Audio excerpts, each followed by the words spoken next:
عارف ان المشكله مش في كميه السكر اللي بتاكلها؟ طب اصدمك واقول لك انك ممكن تاكل كيلو بسبوسه مره واحده واسنانك ما يحصلهاش اي حاجه، وممكن تاكل بونبونايه واحده طول اليوم واسنانك تتدمر تماما. فالحقيقه هنا يا صديقي العزيز السكر بريء، اللي بياكل اسنانك وبيسبب فيها التسوس هو البكتيريا وليس السكر في حد ذاته. الفم عندنا فيه مليارات البكتيريا، وفي بعض الانواع من البكتيريا ديت اول ما بتشوف السكر بيروح على طول ياكله ويحولوا الاحماض. الاحماض دي بقى هي اللي بتدوب مينا الاسنان وهي اللي بتسبب التسوس. فالسكر هنا هو مجرد بنزين للموتور اللي هيدمر اسنانك، هو الغذاء بتاع البكتيريا اللي هتفرز الاحماض اللي هتدوب مينا الاسنان وتسبب فيها التسوس. والحل هنا اننا نركز على حاجه مهمه جدا، الموضوع كله في الوقت. اللعاب في الفم عندك بياخد حوالي من 20 ل 30 دقيقه علشان يقدر يوازن الاحماض من تاني لاي حاجه مسكره انت اكلتها. فلو اكلت الشوكولاته بتاعتك كلها مره واحده الفم عندك هيقعد شغال واللعاب شغال يعادل الاحماض دي لمده 20 دقيقه بس. لكن لو كل شويه بتاخد قطمه فالفم عندك هيفضل حامضي واللعاب حامضي طول اليوم، وهي دي بقى الكارثه الحقيقيه. ومش بس السكريات هي المشكله، كل الكربوهيدرات كمان زي العيش الفينو والمكرونه والرز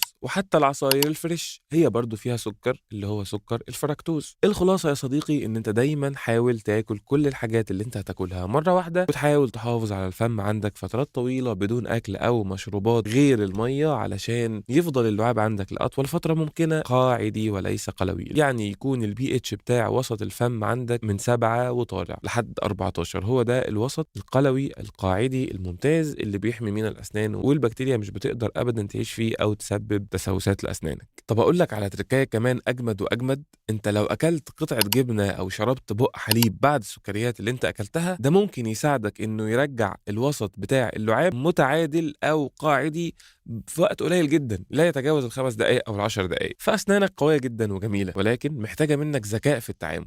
وكمان لو عندك اي سؤال اسالنا في الكومنتس وان شاء الله هنجاوبك. والفيديو الجاي هكلمكم فيه عن حاجه جميله جدا جدا، هنعيش مع بعض رحله صغيره لو انت تجاهلت اسنانك لمده سنه كامله وما اهتمتش بيها خالص وما عملتش فيها اي حاجه ولا زرت طبيبك ولا عملت اي حاجه من كل التعليمات اللي بنقول لك عليها. ايه اللي هيحصل بالظبط؟ عايز تعرف؟ استناني في الفيديو اللي جاي. وطبعا زي ما اتعودنا في اخر كل فيديو هنصلي على حبيبنا النبي، فاللهم صل وسلم على نبينا محمد وعلى اله وصحبه وسلم. كان معكم دكتور عبد السلام محمد وسلام.